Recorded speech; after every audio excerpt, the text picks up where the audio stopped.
Muito bom dia, agronegócio. Hoje é quinta-feira, 25 de julho de 2024, 8 horas 10 minutos, pelo horário oficial de Brasília. A nossa abertura de mercado está no ar. Notícias, preços, entrevistas, tudo o que você precisa para ser o produtor rural mais bem informado do Brasil. Na edição de hoje estão previstas informações sobre os impactos ainda da doença de Newcastle aqui no Brasil para o mercado de frango. E eu lhes já adianto que são boas notícias. O número de destinos com as exportações suspensas diminuiu. Vamos dar mais detalhes já sobre isso. Vamos falar também sobre o CAR sendo usado para calcular o ITR, né? Boa notícia também para o produtor brasileiro.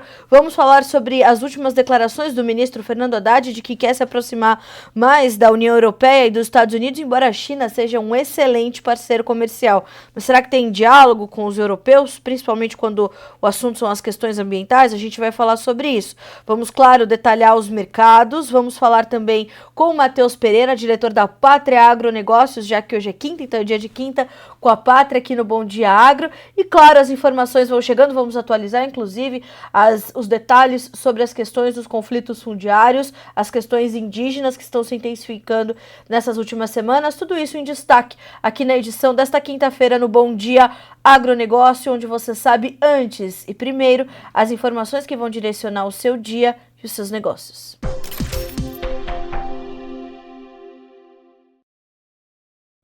Vamos checar os preços, mas antes disso, na verdade, eu quero muito agradecer a nossa audiência, que cresceu muito nas últimas semanas. Nós estamos aí com um número muito forte de espectadores, principalmente no nosso canal no YouTube. Então, quero muito agradecer a você. Continuem compartilhando as informações do Bom Dia Agronegócio, ou Bom Dia Agronegócio, que o nosso objetivo é garantir que você comece o seu dia bem informado para tomar boas decisões. Então, vamos ver como é que as bolsas internacionais já estão se comportando nessa quinta-feira.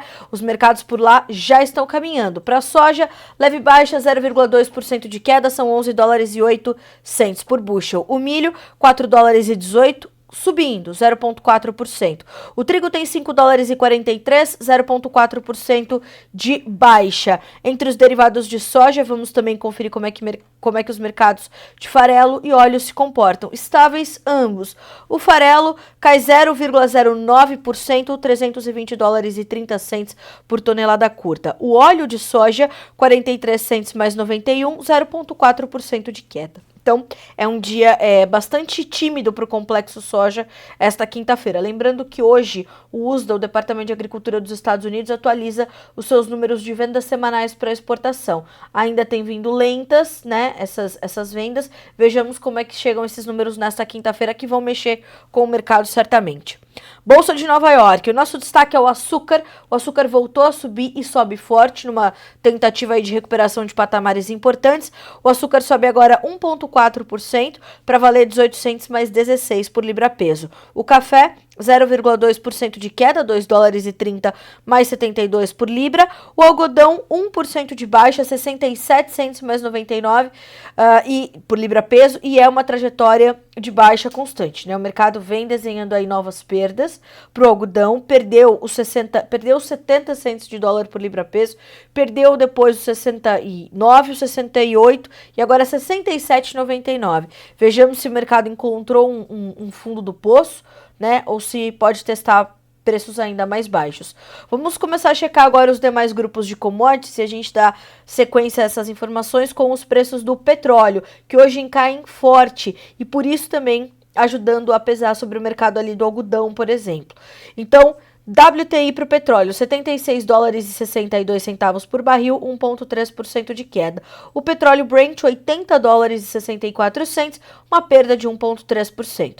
Gás natural subindo, 1,07% de alta.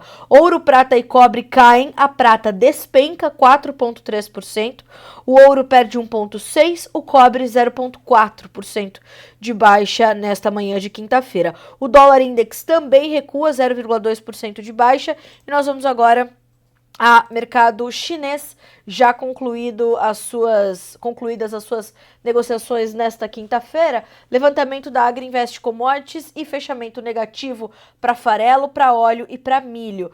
E o que nos aponta Eduardo Vanin? O dia começa com mais sinais baixistas. Os futuros agrícolas na China encerram todos em baixa novamente. O pessimismo com a economia é o principal motivo e a falta de novidades positivas do terceiro plenário do Partido Comunista Chinês trouxe mais do mesmo. Parece que vai se ficando cada vez mais difícil acreditar que a China vai conseguir manter o ritmo de crescimento acima dos 5% nos próximos anos. É importante, quando a gente olha para esse dado, lembrar que a China não parou de crescer, tá? A China está crescendo numa outra taxa de avanço, uma taxa mais branda do que a dos últimos anos, o que acontece com todas as economias. Mas, inevitavelmente, quando nós estamos falando deste gigante asiático, os impactos dessas notícias, o impacto desse crescimento mais contido, ele alcança todos os mercados. Nós estamos falando do maior comprador de commodities do mundo, né? Então, olhar para a China vai ser fundamental para nós entendermos o caminho não só das commodities agrícolas, mas de uma série de outros, né, outros mercados. Nós estamos, inclusive, preparando uma matéria aqui no Notícias Agrícolas bem detalhada sobre quais são os caminhos que a economia chinesa deve fazer e como isso vai impactar o dia a dia, né, seu aqui como produtor rural. Como é que isso se encaixa na sua rotina? A gente vai falar mais sobre isso nos próximos dias. Bom, trouxemos os preços e agora às 8 horas e 16 minutos vamos começar a checar as manchetes de hoje, hora das nossas notícias da manhã.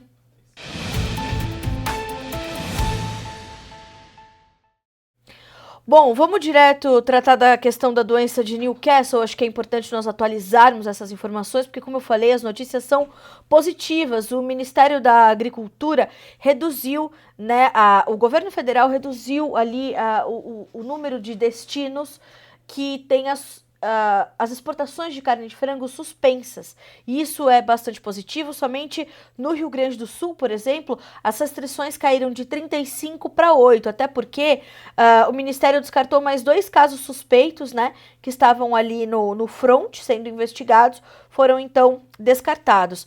Olha só, mais 2 casos suspeitos da doença de Newcastle foram descartados após análises realizadas no Laboratório Federal da Defesa Agropecuária de Campinas. O resultado foi negativo, confirmado pelo Ministério da Agricultura na noite de ontem.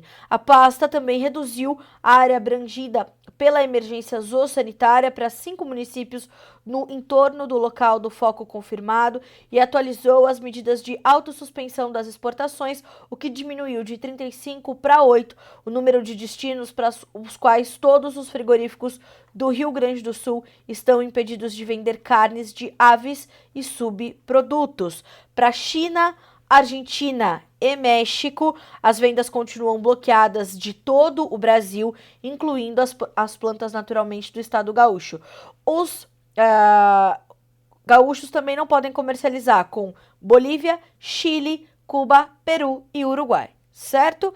Bom, para os demais países importadores, já foi possível atender um pleito apresentado pelo setor avícola gaúcho na quarta-feira e reduzir o autoembargo às vendas externas à zona de restrição ou raio afetado, o que reduz o impacto na cadeia produtiva. Lembrando, a BPA e a Asgav, na coletiva da última sexta-feira, elas explicaram detalhadamente como é que isso funciona. Então, há um raio de 3 quilômetros, né, para restrição, um raio de 10 quilômetros para contenção, mas alguns compradores do Brasil pediram a expansão desse raio em alguns casos. E o presidente da BPA, Associação Brasileira de Proteína Animal, o senhor Ricardo Santin, afirmou: os compradores que vão trazendo essas particularidades nas suas demandas têm sido atendidos, como é o caso do Japão, por exemplo, que pediu um raio de 50 quilômetros. Então, isso tudo é muito importante, mas mais importante do que isso é lembrar que, não há risco, né, de contaminação em humanos, a doença de Newcastle no consumo da carne de frango ou de produtos avícolas, como ovos, por exemplo. E também os compradores do Brasil não pediram o embargo, não pediram a suspensão e não suspenderam as compras do Brasil. Essa foi uma medida preventiva protocolar, né, para o atendimento de casos como esse. do próprio Ministério da Agricultura, do próprio governo brasileiro. Isso, inclusive, garante ao mercado internacional transparência, seriedade e principalmente a celeridade para tratar do caso. Então, eu sempre trato desse assunto aqui no Bom Dia Agronegócio, que é o status elevado dos produtos brasileiros agropecuários nos mercados internacionais. Isso é muito importante e a gente está de olho bem vivo nessa situação.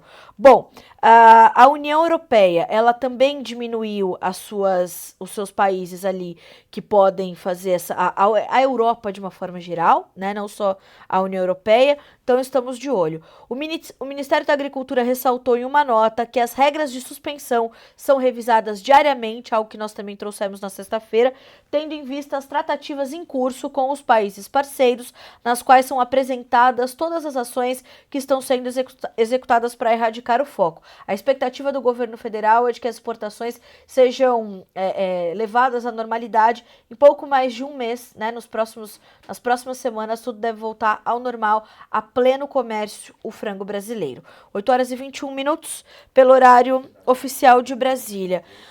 Bom, o seu João Irineu Ebert está aqui trazendo um comentário, né? Bom dia, Matheus. O produtor tem que se reorganizar para ter como colocar o valor justo no seu produto. Já já, Matheus Pereira estará conosco, o diretor da Pátria Agronegócios, para trazermos essas informações do mercado de soja, do mercado de grãos. Hoje o Matheus vai falar bastante sobre logística, competitividade. A gente combinou com ele isso na semana passada. Então faça como o seu João Irineu, que está aí adiantando as suas perguntas e posicionamentos para o Matheus, que eu vou ler tudo aqui ao vivo, nessa entrevista que já será feita com o Matheus, e ele vai respondendo a vocês, então, ao passo em que a nossa entrevista vai correndo. Vá se adiantando e vá mandando tudo por aqui, tá certo? 8 horas e 21 minutos pelo horário oficial de Brasília. Agora a gente vai falar sobre essa condição das questões indígenas, porque os conflitos têm se intensificado aqui no Brasil. As áreas de conflito, elas estão vivendo momentos bastante tensos, e o que está acontecendo nesse momento, ao passo em que isso está acontecendo no campo, né, do mesmo modo, as autoridades estão reunidas ali para tentar achar uma solução e mediar estes conflitos. Tanto no Paraná quanto no Mato Grosso do Sul, que são os dois focos mais agudos de problema nesse momento, a Força Nacional está lá e está atuando. E em ambos também parlamentares estiveram presentes, lideranças rurais, procuradores da República, enfim. Então tudo está sendo tratado também numa tentativa de garantir que mais conflitos não aconteça, 2, que as reintegrações de posse possam ser feitas, que a segurança dos indígenas seja mantida, porque muito se fala sobre isso, né? Mas é preciso lembrar que antes disso acontecer, estavam lá os indígenas abandonados à própria sorte em muitas dessas regiões. Então, como disse, e mais de uma vez em entrevistas aqui no Bom Dia Agronegócio e no Notícias Agrícolas de uma forma geral, o presidente do Instituto Pensar Agropecuário, o senhor Nilson Leitão, não se trata de uma guerra social, não se trata de garantir o bem-estar dos indígenas, né? Isso que é proposto, mas é uma guerra ideológica, isso não pode avançar. E tampouco avançar uma ameaça à lei do marco temporal, que está vigente, foi promulgada e precisa ser cumprida. Pois bem, no Mato Grosso do Sul, eu acabei de receber uma notícia bastante positiva. Saiu a decisão da reintegração de posse em Douradina, Mato Grosso do Sul, ali para uma região, né? Então nós temos um avanço dessa situação. Estiveram reunidos no Mato Grosso do Sul a senadora Tereza Cristina, o deputado federal Marcos Polon, o deputado federal Rodolfo Nogueira, um deputado estadual que agora eu não vou me lembrar o nome dele, mas vou buscar aqui para vocês. Nós tivemos também a presença do presidente do Sindicato Rural, do presidente do Sistema FamaSul, que é também o presidente da Comissão de Assuntos Fundiários da CNA, a Confederação Nacional de Agricultura e Pecuária, para tentar resolver essa situação. E um procurador da República. Uma nova reunião foi marcada para o dia 29 de julho, daqui uma semana, daqui 4 dias, né? Segunda, terça-feira que vem, para que a Procuradoria Geral, né, o Ministério Público Federal, leve ações e propostas e solução para este caso, para esta situação, para esta região. Para essa região não, né? Para todo o estado do Mato Grosso do Sul. Eu vou, inclusive, trazer aqui a fala da doutora Luana Ruiz, que é especialista em direito constitucional. Ela é profunda conhecedora e tem a família com a fazenda invadida há décadas, né?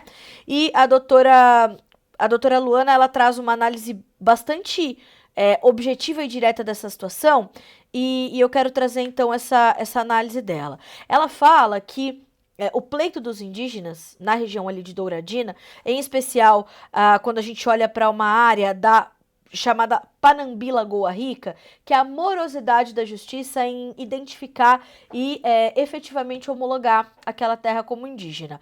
A doutora Luana diz assim, ó, talvez a morosidade seja por não ser terra deles, dos indígenas, a ausência de posse tradicional indígena e as tentativas, muitas vezes forçadas de antropólogos, de ONGs, de entidades indigenistas e dependendo da situação até da própria FUNAI, de empurrar goela abaixo como se terra indígena fosse, área que na verdade se trata de propriedade privada legítima, legal, titulada pelo poder público, é o que justifica, portanto, essa morosidade. Por isso, a decisão pela reintegração de posse que ela me mandou ontem, já eram quase 11 horas da noite. Então veja como as coisas vão correndo, vão se apresentando e os conflitos vão se intensificando inevitavelmente. Essa é a situação do Mato Grosso do Sul.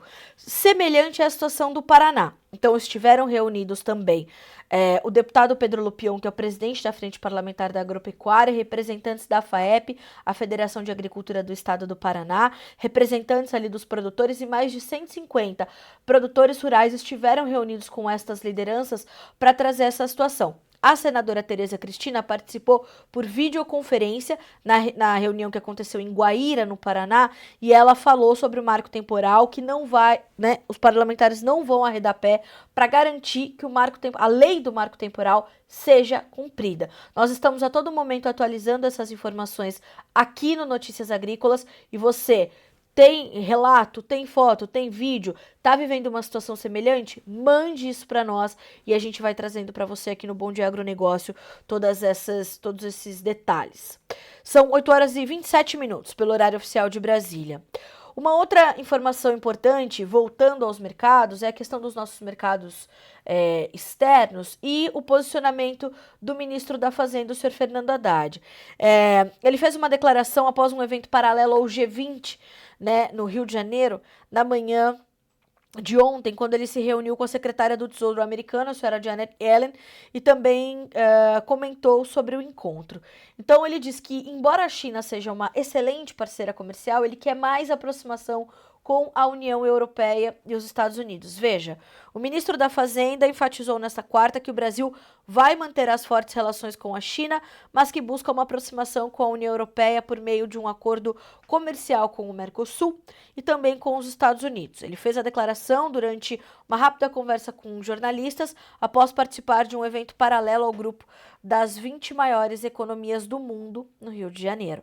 Pela manhã, ele se reuniu com a secretária do Tesouro americano, Janet Yellen, e adiantou que os dois deverão fazer um anúncio sobre uma aproximação das duas nações em relação à transformação ecológica e transição energética. Abre aspas para o Fernando Haddad. Nós temos insistido com os Estados Unidos que uma cooperação técnica entre os países que lideram a produção de energia limpa no mundo podem fazer um intercâmbio tecnológico para acelerar a transição energética, e isso seria muito benéfico para a região. O ministro ressaltou que o continente americano é muito rico em minerais críticos e abre aspas mais uma vez para Fernando Haddad. Nós temos todas as condições de promover uma transformação ecológica mais acelerada em relação a outras regiões do mundo, e isso deveria ser utilizado em benefício de um maior intercâmbio comercial de investimentos e serviços entre os nossos países. Bom, aí nós vamos nos valer as últimas informações que nós temos de que a União Europeia não quer conversa com o Brasil quando o assunto é entender que nós já atendemos a todas as exigências que eles fazem quando o assunto é produto, né, com origem sustentável. A União Europeia não quer conversa com o Brasil, quer impor as suas regras, né, determinar as regras que nós usaremos aqui para produzir e nós queremos nos aproximar deles.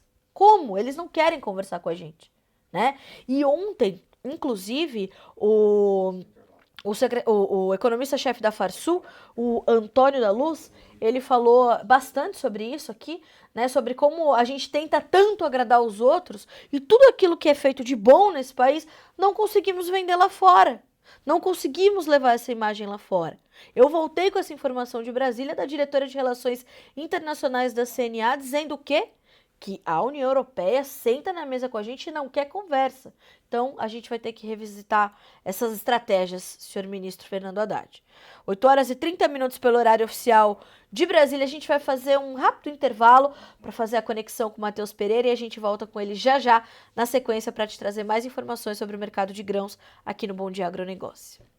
Prepare-se para a campanha de descontos mais esperada do ano. Chegou o Balcão do Agro da Coplacana. De 29 de julho a 3 de agosto em todas as unidades da cooperativa. Preços mais baixos do ano e condições de pagamento imbatíveis. Não perca a chance de garantir insumos e máquinas agrícolas, linha de ferramentas, jardinagem, piscina, pet e automotiva. Consulte a unidade mais próxima de você em www.coplacana.com.br. Balcão do Agro Coplacana 2024. De 29 de julho a 3 de agosto.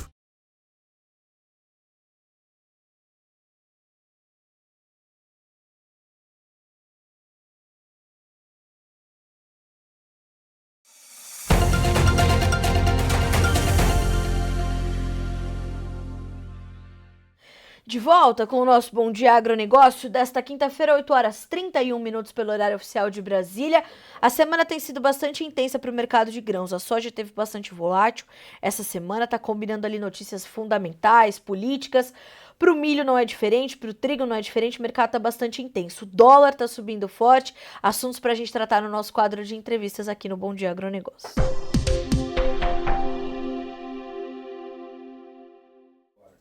Hoje é quinta-feira, dia de Quinta com a Pátria, aqui no Bom Dia Agronegócio. Matheus Pereira, meu amigo, seja bem-vindo. Bom dia, é sempre um prazer ter você com a gente.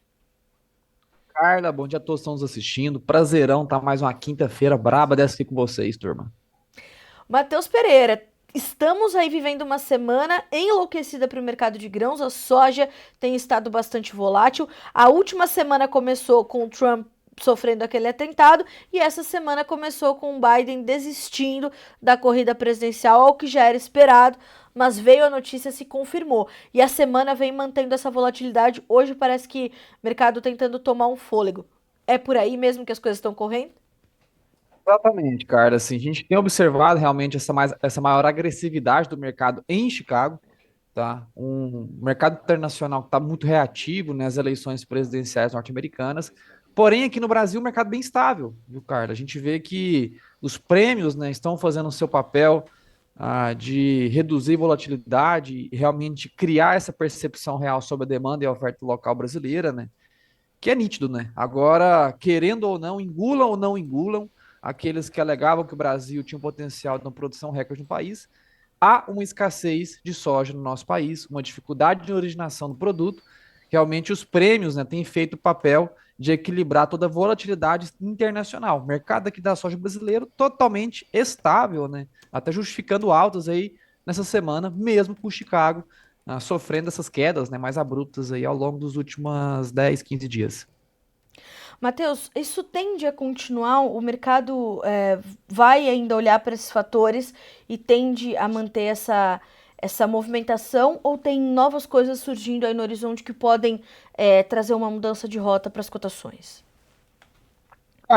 O momento é especulativo na base, enfim, né, na campanha eleitoral, tá? Só que a gente vale lembrar que o processo total da base fundamental do mercado em Chicago, ele olha muito para a oferta norte-americana, tá? A oferta norte-americana está em construção, é uma safra saudável, é uma safra que possui ainda a capacidade, né, de reempilhar novas altas produtivas, tá, cara? Então, a oferta norte-americana para essa safra 24 e 25, né, que é a safra atual norte-americana, é uma oferta que está, assim, sofrendo essas elevações, tá? Então, a base fundamental do mercado da soja internacional é uma base sob pressão, tá?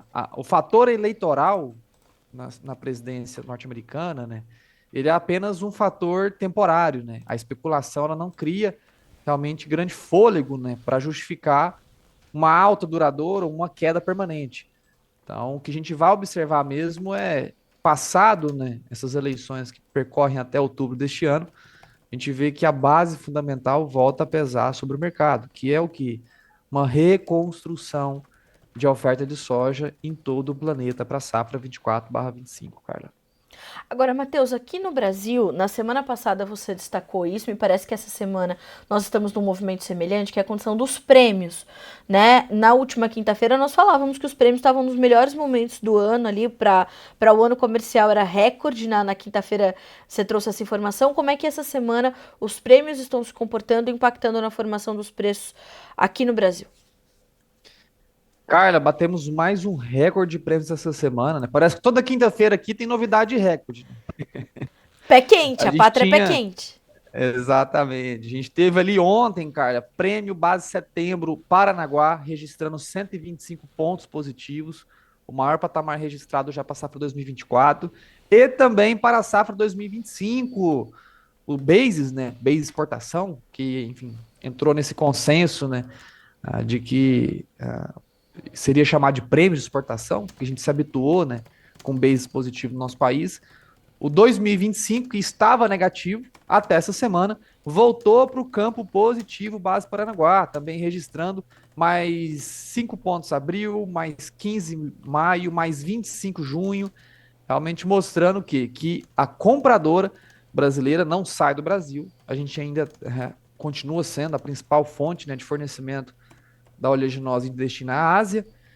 E não só isso, né? A gente tem um apetite muito grande desses asiáticos que vem, né, criando essa necessidade do originador, né, do comprador interno no Brasil em empilhar prêmios para tirar a mão para tirar da soja da mão de quem tem.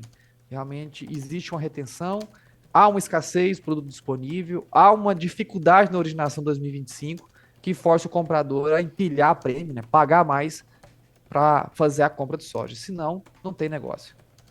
E, Matheus, portanto, nós temos mais um sinal claro de que essa demanda ainda está concentrada aqui no Brasil. E eu imagino que se os prêmios estão subindo, a nossa competitividade ela está mantida, apesar da nova oferta americana estar aí se apresentando também como bastante atrativa para os importadores. Toda certeza, Carlos. Hoje, pela madrugada, né? Nosso primeiro alerta diário ele sai às 5h50, 6 horas da manhã. Eu que gravo, né? Mando essa orientação bem direcionada para o cliente, né?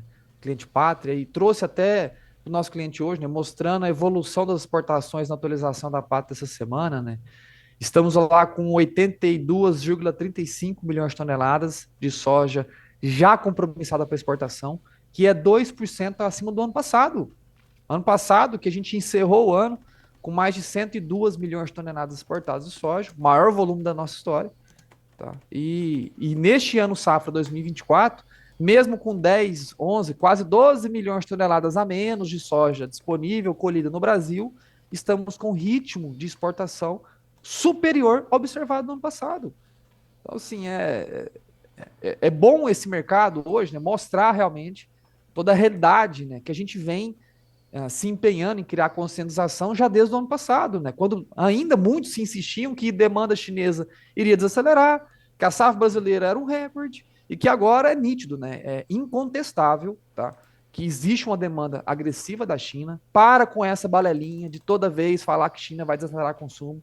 Realmente, quem não entende a estrutura de consumo dentro da China acaba criando essas inclinações equivocadas sobre o volume de importação estimado da China sobre a soja brasileira, assim como também essa dimensão da safra brasileira, né, que ainda cria-se essa dúvida. Existem ainda órgãos dentro do Brasil que estimam a safra acima de 150 milhões de toneladas, órgãos oficiais, como o caso de IBGE, a 152, o SDA com 153 milhões, a Conab com 147, Pátria ainda estimando 142,8 milhões de toneladas, e que a recuperação agressiva dos prêmios por agora, que vai continuar na nossa percepção pela frente, é o sinal nítido e puro. Existe demanda agressiva e existe uma escassez de oferta. Caso contrário, não teríamos necessidade da base originadora do Brasil, compradores, em pagar mais pelo produto hoje disponível, como Exato. tem acontecido. Então, realmente, é uma estrutura que vem escancarando a realidade do nosso país.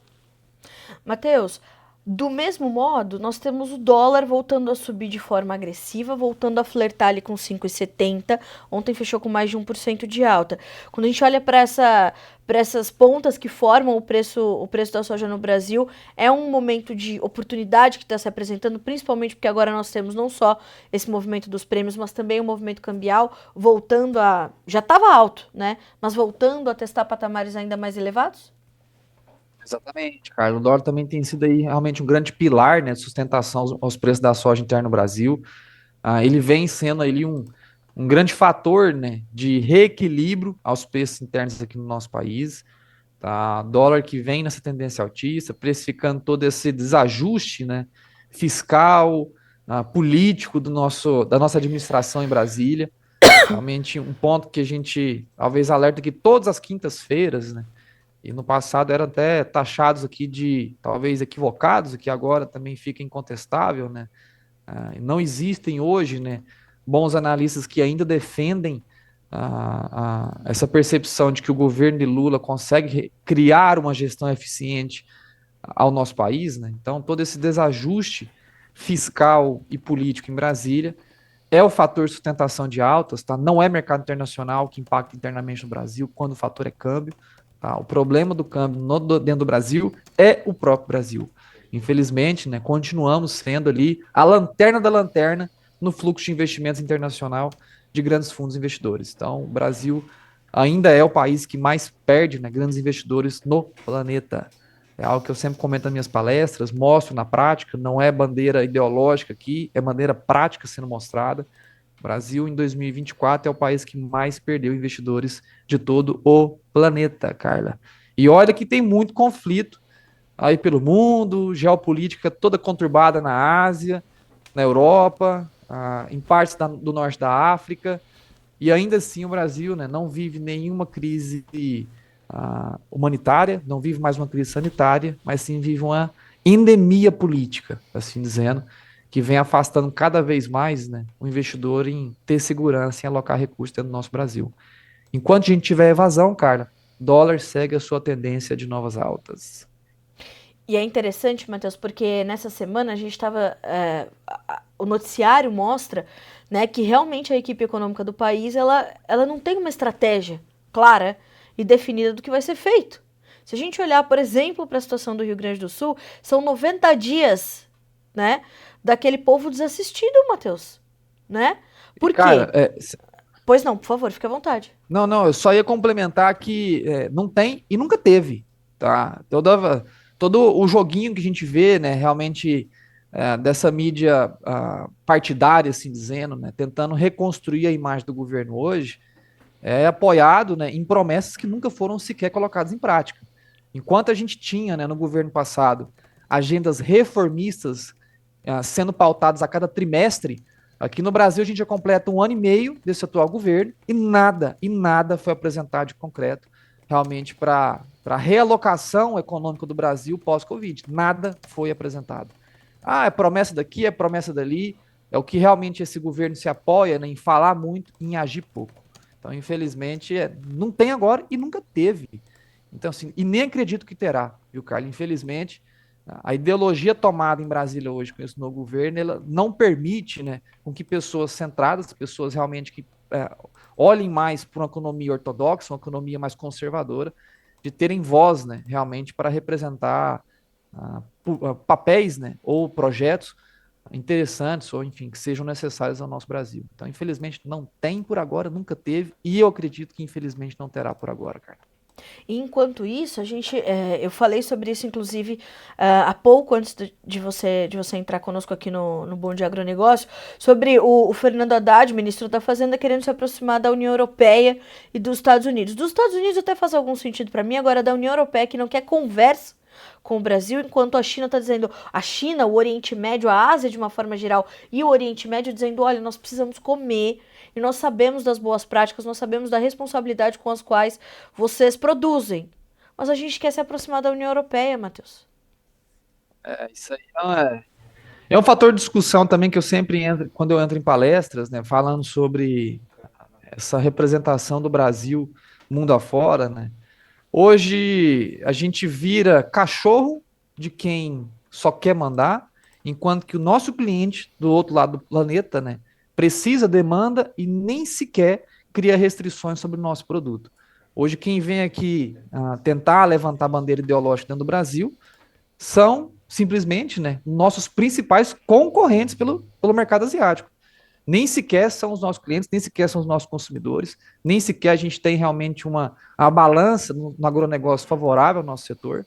Então, infelizmente, assim, são decisões, como eu já disse e ressalto, né? Brasília hoje é muito tomado pela ideologia e esquece realmente da maneira ortodoxa, né, de liderar talvez uma nação dessa dimensão, que é ser um pouco mais conservador, olhar para dentro e esquecer realmente essas bandeiras que nada evoluem, né? O que realmente importa, que é comida na mesa do brasileiro, é comida na mesa de quem precisa do outro lado do planeta. Então, a ideologia não enche a barriga de ninguém, Carla, sendo bem É isso sincero. mesmo, é verdade. Matheus, embora, né, a gente tenha aqui espaço e tudo mais, mas a gente tem muitas perguntas que começaram a chegar cedinho para você hoje aqui no Bom Dia Agro. E eu vou trazer o comentário do seu João Irineu Ebert, que foi o primeiro a comentar hoje aqui sobre a sua participação. E ele diz assim, Matheus: bom dia, Matheus. O produtor tem que se organizar para ter como colocar o valor justo no seu produto. Não tem mais como continuar a investir sem ter um parâmetro. Qual indústria investe sem ter certeza do retorno? E ele complementa, Matheus, para deixar bem claro a vocês no Notícias. Nós não temos nem seguro e muito menos Proagro. O seguro sempre tem algo para não pagar o Proagro e só o banco. Matheus, vamos pegar aqui o comentário do seu João Irineu e entender que momento é esse para o produtor brasileiro, principalmente para o produtor de soja, que está concluindo a comercialização da sua safra 23-24, terminando a aquisição dos seus insumos para 24-25 e planejando uma próxima safra. A gente sabe que ele está com uma corda no pescoço, né, Matheus? Mas como é que ele está se reorganizando para colocar o valor justo no seu produto, como diz aqui o seu João Irineu? Olha, João Irineu, o mercado da soja em específico, né, ele é um mercado que sofre de um probleminha logístico, né, que é realmente a referenciação do nosso mercado fora do Brasil, né, e nessa referenciação direto em Chicago, né, a gente acaba que não tem esse esclarecimento, né, sobre como que se comporta aqui dentro do nosso próprio país, né, como é o caso próprio da safra norte-americana por hoje, né. Hoje a gente vê realmente que os preços em Chicago, na grande referência do mercado internacional, sofreram essas quedas abruptas, inegáveis, né? Porém, hoje, né, sente uma dificuldade muito grande em justificar mais pressão. E o porquê disso? Porque para o produtor norte-americano, né, os atuais níveis de preços já realizados, eles são tidos como não remuneradores, né, que são patamares, né, de preços hoje exercidos em Chicago para a safra 25, safra 26, tá, que já não justificam, né, realmente a capacidade de lucro da atividade agrícola dentro do próprio Estados Unidos, né? Com uma possível referenciação do mercado brasileiro, né, que já foram feitas tentativas no passado, tivemos aí, pessoal, e até levando essa bandeira operacional por aqui, né, tivemos ali nos últimos 6 anos, né, desde 2018, cara, um contrato chamado FOB Santos, que era um contrato realmente usado para referenciar a soja aqui dentro do Brasil, que foi publicado pela Bolsa de Chicago, porém com a referenciação dentro do Brasil. Tá? Ele foi distribuído pela nossa própria Bolsa Brasileira de Mercadorias e Futuros, né? B3 hoje, BMF no passado, e que infelizmente esse contrato caiu no esquecimento, caiu na liquidez. A gente já perdeu, né, as licenças de market makers aqui dentro do país, né? Não temos mais intermediadores do negócio aqui dentro do Brasil. Então, infelizmente, é uma realidade hoje, né, João Irineu, que ela joga contra a nossa atividade. Tá? Eu sei que a organização desse mercado para criar referências no nosso país, ele não vem da noite para o dia, viu, João Irineu? A gente não vai ter soluções para 2025, possivelmente não teríamos soluções para 2026, porém começa agora, incitar realmente as nossas políticas de classe, como representações do setor rural, né, como a ProSoja, como a Biov na indústria, como, enfim, representantes parlamentares, né, que estão em prol da bancada ruralista, em levantar essas questões, essas discussões sobre como no futuro, né, teremos realmente uma referenciação dentro do Brasil. Porque hoje a gente só ficar na ideologia também, assim como nossa Brasília hoje peca em criar estrutura, criar realmente evolução econômica no Brasil, nós também pecamos em ficar só na discussão. Tá? A gente precisa realmente incitar os nossos representantes, né, em estudar essas soluções, tá, para serem aplicadas no longo prazo, para que talvez daqui 5 anos, João Irineu, 10 anos, a gente não tenha mais esse calo no sapato, né, que é a falta de referenciação ao mercado brasileiro. E eu concordo contigo, viu, João? Eu sempre falo isso, que empresário em qualquer setor que seja da economia do planeta, seja de têxtil, de sapato, de transporte, de distribuição, de revendas, ele não consegue se planejar para o futuro sem ter uma previsibilidade de receita. E, infelizmente, ao setor rural esse ano, né, aqui no Brasil, em especial, a previsibilidade de receita ela não é tão favorável. Então, realmente, é uma discussão, seu Irineu, que a gente precisa fomentar, né, que os nossos representantes levem em pautas, levem para estudo, para que a gente possa ter soluções, né, no longo prazo. Infelizmente, no curto prazo, dificilmente a gente vê resoluções, viu, João? Eu fiz o seguinte, Matheus, enquanto a gente tá aqui conversando, peguei esse gancho do seu João Irineu, abri uma enquete aqui para nossa audiência para saber como é que estão as compras de insumos para a safra 2024-25. Já temos aí quase 40 votos. Perguntei se o pessoal já concluiu as compras de insumos para a soja 24-25 para a gente ter esse parâmetro e dar sequência aqui à nossa conversa. Vocês podem votar, vocês estão aqui nos acompanhando e juntos nós vamos entender, né, o impacto disso aqui com a análise do Matheus. Matheus, o Rodrigo Mendes te pergunta o seguinte: Matheus, vitória de Trump, Chicago vem baixista e prêmio no Brasil melhora? Dá para ter uma análise simplista na melhor forma de dizer isso, né? Para esse mercado, caso a gente tenha esse resultado da eleição presidencial nos Estados Unidos? Olha, muito boa pergunta, viu, Rodrigo? Toda palestra que eu tenho dado aí nessas últimas semanas, né, desde que aqueceu realmente a corrida pré-eleitoral norte-americana, né, tem sido a discussão sobre Trump, né, o que que isso causa ao nosso agronegócio. E, assim, desde o extremo norte do Brasil até o extremo sul, qualquer lugar que eu piso para estar dando, enfim, distribuir um pouquinho de conhecimento da pátria, é levantada essa bola. Tá? E sendo bem direto, Rodrigo, o fator Trump na base fundamental, que é o quê? É o que se consome, é o que se produz no nosso Brasil, ele não muda a estrutura. Tá? Não no Brasil, perdão, no planeta, né? Não muda a estrutura. Tá? Já desde 2018, esse conflito comercial com os chineses ele é vigente. Até hoje, existem, né, medidas tarifárias, de barreiras tarifárias, né, que inibem, né, não impedem, mas inibem realmente o consumo da soja norte-americana em direção à China. Tá? Hoje, os norte-americanos já passam, né, pelo pior desempenho de exportação desde 2019. Então, não há novidades na base fundamental. O que faz realmente o fator Trump é dar munição à especulação. Aquela especulação que já estava sob uma tendência, uma inclinação de quedas, né, já estava sob o mercado sob pressão, ele só acelera, ele só catalisa, né? Ele acelera o movimento de baixas, né, com a presença de Trump no poder ou vencendo pesquisas eleitorais, pré-eleitorais. Tivemos essa semana ali uma pesquisa que trouxe o empate técnico do novo, não, a nova possível, né, candidata democrata contra, né, o candidato republicano Trump. Então, tivemos sim um fator que acelera a movimentação. Ele não muda a estrutura. Tá? A estrutura é que a China continua concentrada no Brasil, isso não irá mudar da noite para o dia. O Brasil possui uma boa relação comercial com os chineses, possui produto, possui sustentabilidade, possui qualidade de produto ser exportado. E, infelizmente, isso não muda a estrutura, só acelera. Então, a especulação, sim, ganha munição. Ela ganha bala na agulha para justificar quedas ainda mais rápidas, né, do que aconteceriam sobre um mercado normalizado, sem realmente o fator político em mãos. Agora, Matheus, se Kamala Harris é definida como a candidata do governo do Partido Democrata e se elege, pode haver uma reação muito diferente nessa relação do agronegócio brasileiro com o comércio global, com o comércio chinês? Você imagina que num outro cenário as consequências possam ser muito diferentes?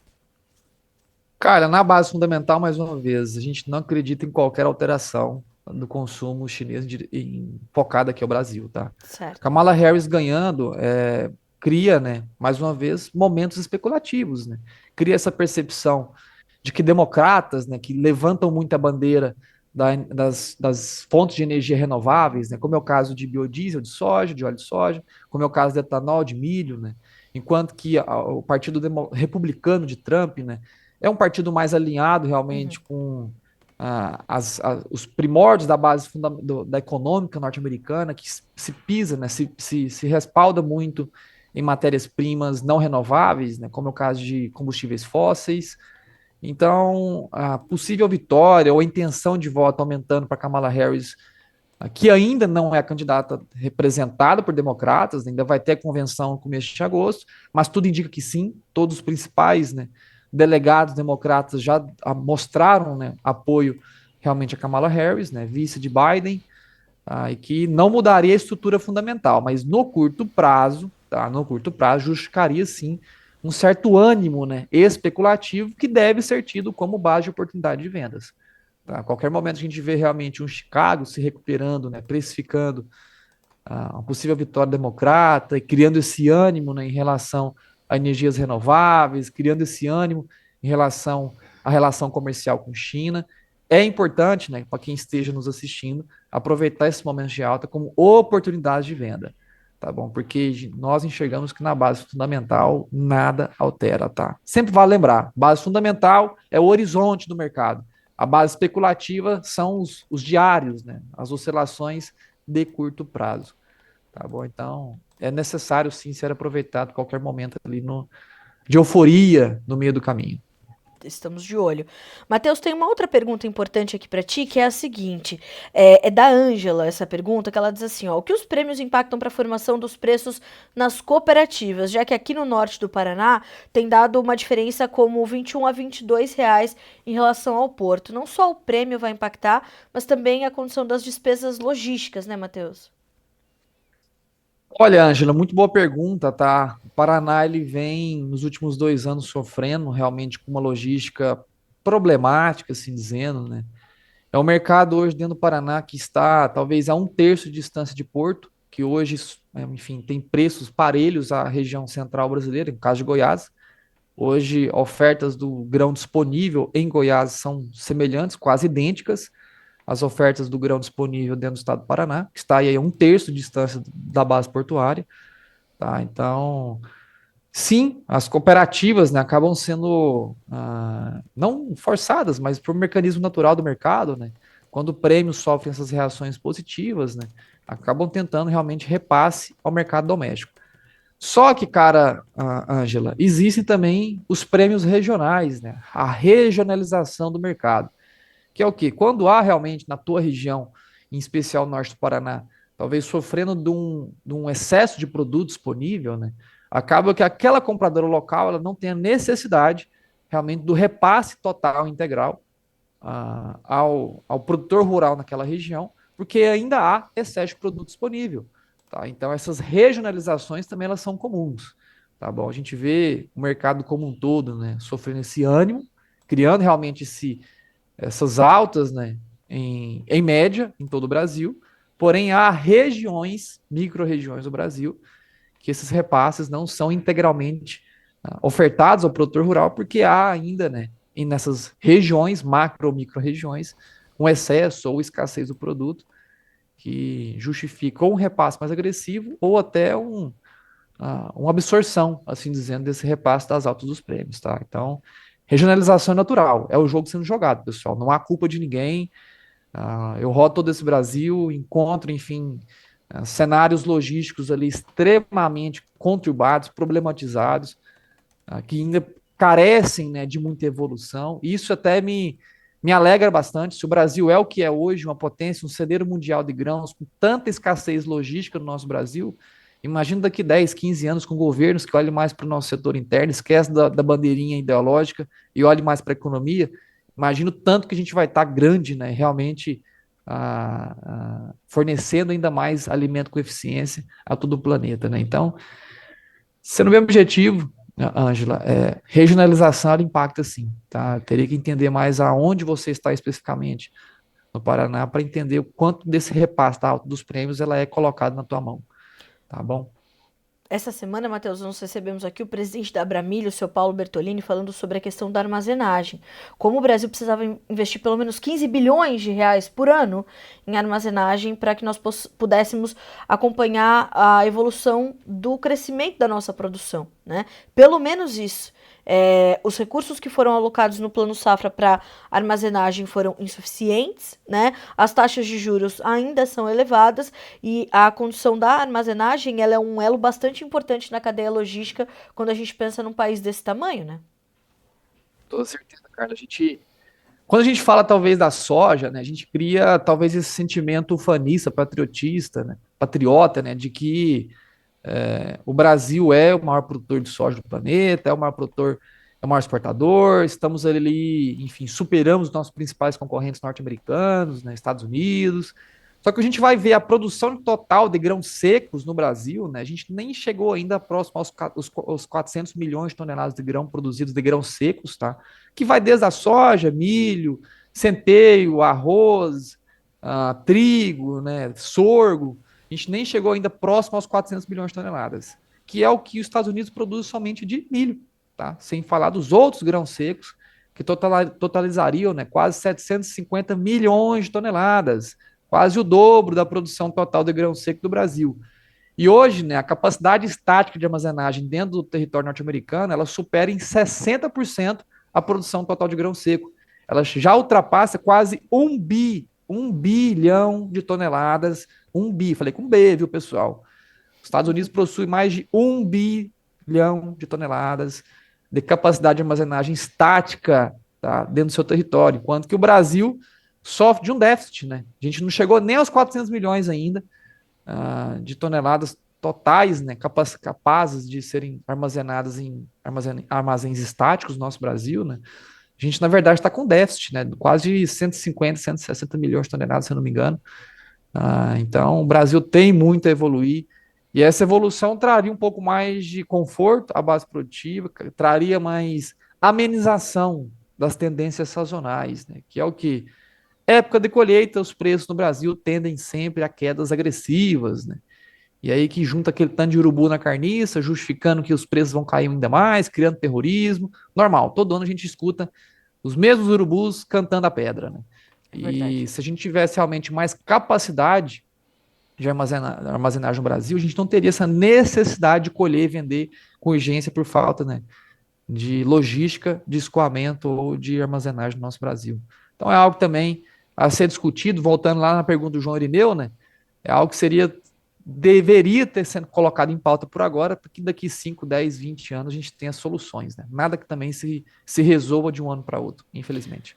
Matheus, o Anderson Manfield diz assim, ó, bom dia, Carla. Em um curto prazo, para quem perdeu a oportunidade de compra de fertilizantes no começo do ano, o cenário de preço de insumos permanece inalterado ou possui alguma tendência de baixa? Já já a gente vai ver aqui o resultado da nossa enquete, Matheus, mas como é que você está avaliando esse momento da aquisição de insumos para quem não conseguiu, não, né, aproveitou os momentos, não pôde aproveitar, enfim, e recomendações da Pátria, inclusive aqui no Bom Dia Agro, no Notícias Agrícolas, falando principalmente sobre os fertilizantes que era hora de comprar. Quem não conseguiu capturar essas oportunidades, ainda tem condições de capturar oportunidades melhores ou vai amargar preços mais elevados inevitavelmente? Olha, falando da safra de verão exclusivamente, viu, Anderson? Boa colocação. Safra de verão, que aqui no Brasil já inicia daqui 60 dias, tá? Menos até, né? Dentro do Mato Grosso ali em torno de 45 dias. Então já há o quê? Um aperto logístico de entrega, meu amigo. A gente não vê que até o início da safra verão, vamos dizer aí 45, 60 dias, né? Para dar esse pontapé inicial, a gente não vê que o mercado de distribuição consiga realmente justificar quedas. A gente vê uma lateralização dos preços de fertilizantes no Brasil em dólares por tonelada. O grande problema é o dólar, é o câmbio, que tem realmente dificultado, né, a formulação de preços em reais por tonelada. Aqueles, talvez, produtores no Brasil que já conseguem fazer aquisições dolarizadas, né, já conseguem ter acesso a crédito dolarizado, conseguem fazer compras e aquisições dolarizadas, vai estar pagando aí preços semelhantes, tá, ao que foi observado há 30 dias atrás, já pagando talvez 5, 15% mais caro do que foi observado há 120 dias atrás, há quase 4 meses atrás, quando vi as recomendações da Pátria. Porém, de agora em diante, a gente não vê alteração aos preços em dólares por tonelada. A grande dificuldade é interno, tá? É a distribuição, é a logística interna. A gente teve recentemente diesel sofrendo aumento de tabela na refinadora, né? Aumentando o encarecimento da distribuição no Brasil. E não só isso, o dólar. Tá? O dólar, quando repassado para dentro do Brasil e sendo comercializado fertilizante em dólares a tonelada, já dificultou a conta, meu caro. Então, Anderson, sendo bem objetivo, meu caro, já não tem tempo o suficiente para que haja essa distribuição eficiente. Tá? Deixar para comprar em cima de hora vai sofrer o engasgo e andar com todos, com toda a sardinha do mercado, se dizendo, tá? A manada está indo para o mesmo caminho e interromper ou paralisar, ou enfim, não avançar com as compras por agora e vai dificultar a logística, e logística complicada, conturbada, dificultada, teremos o encarecimento do produto a ser entregue. Então, cuidado, cuidado, o tempo está acabando, infelizmente. Bom, Matheus, olha só, enquanto nós estávamos aqui na nossa conversa, nós tivemos então a nossa enquete acontecendo e eu vejo aqui uma boa notícia, ó. A nossa pergunta foi se os produtores que estão nos acompanhando já concluíram a compra de insumos para soja 24-25. 51% diz que sim, 48% diz que não. Como é que você avalia esse resultado e o que isso nos sinaliza para a nossa próxima safra? Carla, é bom a gente enxergar que a maioria já fez aquisição 24, 25. Isso é bom, tá? A gente está realmente muito preocupado com essas aquisições. Só que o percentual permanece historicamente muito baixo, Carla. A gente já chegaria nessa época do ano com quase 70% da safra já comercializada, do volume de compra já realizado, tá, no Brasil. A gente tem, assim, talvez um público bem plural hoje, né? Imagino que as pessoas que estão nos assistindo aqui hoje, né, essas milhares de pessoas possam estar desde o extremo norte ao extremo sul, região central, leste, oeste. Então, eu vou pressupor, né, Carla, que a distribuição desses votos ela foi uma distribuição plural, né, que trouxe representação estatística no nosso país. Porém, Carla, infelizmente, é um percentual baixo. Apesar de ser a maioria que fez aquisição, hoje, nessa época do ano, já teríamos lá quase 3/4, né, quase 70, 75% da safra de compra já comercializada. Então, ainda é um volume baixo, tá, pessoal? Parabéns para aqueles que já estão comprados. Muita atenção para aqueles que ainda precisam fazer aquisições. É verdade. Matheus, para a gente finalizar, você tem algumas referências de preços que estão ali no início dessa quinta-feira como uma referência para o mercado, se a gente olhar para os portos? Olha, Carla, vamos puxar agora em tempo real. Quem sabe faz ao vivo. Eu Não já, vou ser pe pego de calça curta aqui, não. eu já peço o que eu sei que vai ter. Porque eu não vou perguntar para você, por exemplo, como está que está acontecendo agora o tiro com arco lá nas Olimpíadas. O Brasil está disputando. O senhor Marcos Vinícius da Almeida, isso eu não vou te perguntar. Agora, eu sei que se eu perguntar soja no Porto, a pátria vai me dar nesse minuto. Eu sei. Tá na mão já, Carla. A gente tem Paranaguá hoje a 143,50, 144,50. Oferta e demanda ali dentro de negócios sendo realizados pela manhãzinha. Sim. Vamos ver, o mercado acabou de abrir dólar por agora também, a gente deve ter uma movimentada.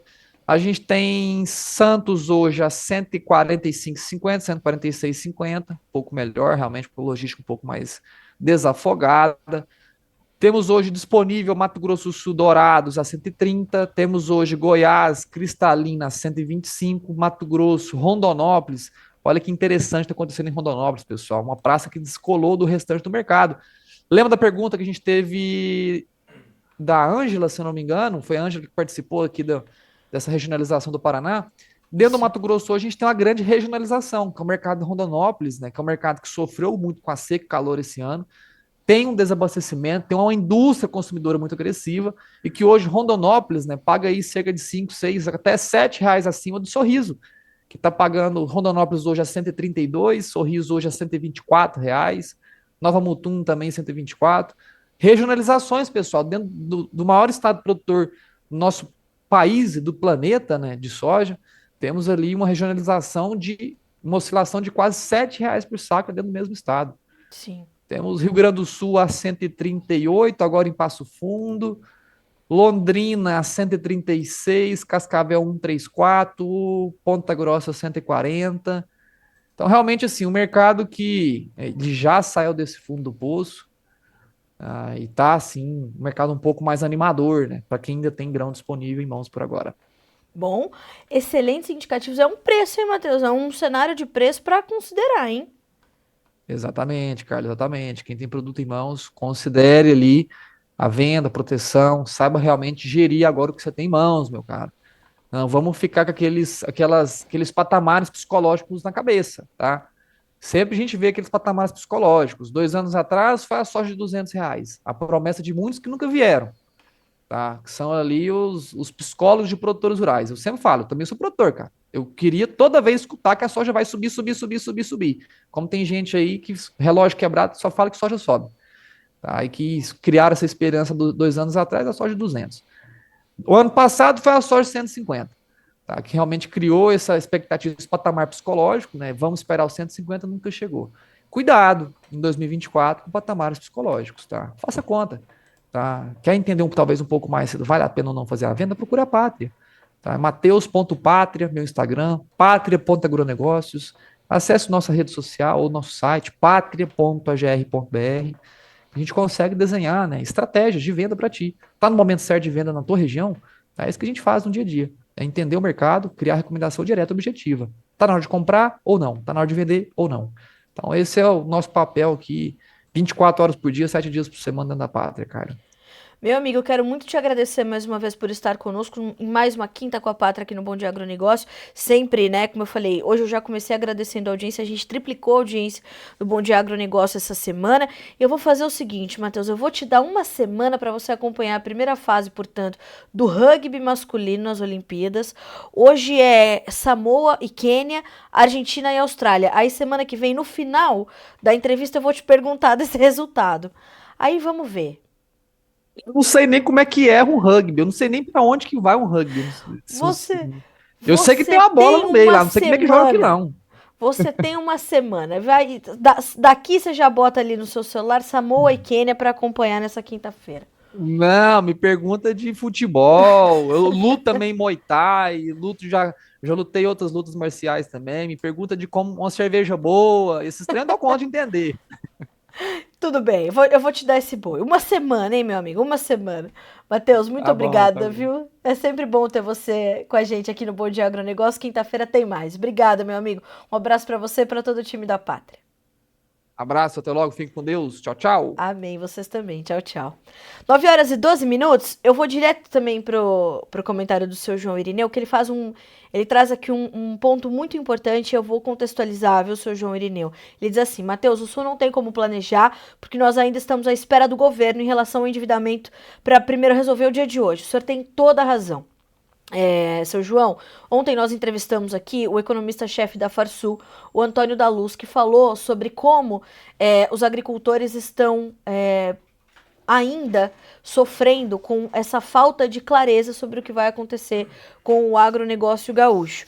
E que o pleito da Farsul, a Federação de Agricultura do Estado do Rio Grande do Sul, é bastante claro, objetivo e mais do que isso, é simples e já poderia ter sido atendido pelo governo. O pleito da Farsul, senhoras e senhores, que é o pleito que foi aderido de forma bastante democrática e livre pelos produtores que entendem que realmente aquele é o melhor caminho, é uma linha nova de crédito de longo prazo, 15 anos para pagar, 2 anos de carência, 3% de juros fixos, né?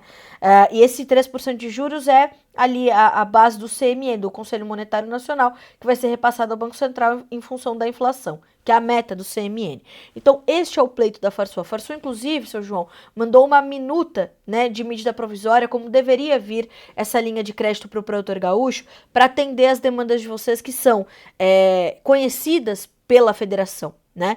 Então, na última sexta-feira, houve um movimento SOS Agro Rio Grande do Sul para que 10 mil agricultores que estiveram ali reunidos dizerem: nós queremos o pleito da Farsul. Mais de 700 ofícios foram enviados ao Ministério da Agricultura, ao ministro Carlos Fávaro, ao ministro... Existe um ofício na mão do ministro Fernando Haddad da Fazenda, pedindo este pleito da Farsul que seja colocado em prática o mais rápido possível. Então nós entendemos essa necessidade que os senhores têm. O Rio Grande do Sul é um caso à parte nas próximas safras, porque há a necessidade da reconstrução dos solos, das infraestruturas, do crédito, da garantia. Como é que os senhores vão fazer isso, né? Então nós entendemos que para o Rio Grande do Sul vai ser um cenário completamente diferente, pensar em próximas safras, embora, né, pela resiliência do produtor gaúcho, haja aí o desenvolvimento das safras de inverno em andamento. Então nós estamos cuidando disso com muito carinho. Qualquer nova informação, seu João Irineu, a gente traz por aqui. É muito importante que vocês continuem a participar do Bom Dia Agronegócio com relatos como estes, porque é assim que a gente consegue atender ao pleito de comunicação e fazer o nosso papel enquanto imprensa, que é o de cobrar a esfera pública, né? Então a gente está muito de olho nisso, viu, seu João? Muito obrigada. Quero agradecer a todas as mensagens que fomos recebendo aqui ao longo da edição dessa quinta-feira do Bom Dia Agronegócio. Quero destacar também a mensagem do Alberto, que diz a necessidade, né, de projeção, organização e planejamento, além de atenção e muita cautela para a próxima safra em função desse atual momento que o Matheus acabou de descrever. Quero agradecer também a mensagem do Marcos Galdino, que dizia assim, ó: não conheceu o Matheus, parabéns, análises bem pautadas. Marcos, vem quinta-feira que vem de novo, o Matheus vai estar aqui, acompanha o trabalho deles, acompanha o trabalho da Pátria, que é um trabalho impecável, né? E esse vem ganhando espaço justamente para que se discuta o mercado e o Bom Dia Agronegócio possa entregar informação para que o produtor possa tomar boas decisões. Quero agradecer também a Mônica Rodrigues, que nos acompanhou hoje de Pernambuco, da região Nordeste do Brasil. Um abraço para toda a região Nordeste, sempre conosco aqui no Bom Dia Agro. O Lailor Garcia, Cachoeira do Sul, Rio Grande do Sul. A Ângela, o Jonathan Freitas, o Márcio Eno, a Ana Paula da Silva, nos lembrando que hoje é dia do colono e dia do motorista. E ela diz assim, ó: parabéns a esses heróis que movem o agro brasileiro. Um abraço. Ana, da Nutri Agroindústria, filial Passo Fundo, no Rio Grande do Sul. Ana, obrigada pelo seu comentário. E realmente precisamos fazer esse registro do dia do colono e do dia do motorista. E são esses dois profissionais que de fato têm levado o Brasil adiante, né? Então, parabéns a todos. E nós seguimos por aqui. Agradecendo mais uma vez a nossa audiência, agradecendo a sua participação nessa enquete. Agora a gente vai pegar esse resultado e trabalhar em boas informações para você também, para esses 48% que ainda não compraram os seus insumos. Hoje às 10 horas nós vamos falar de defensivos numa análise do Rabobank. Já estou te esperando, então, para as 10 horas acompanhar ao vivo essa entrevista. E amanhã o Bom Dia Agronegócio está de volta a partir das 8 horas da manhã para nossa abertura de mercado aqui no Notícias Agrícolas. Uma ótima quinta-feira para você, bons negócios e até amanhã.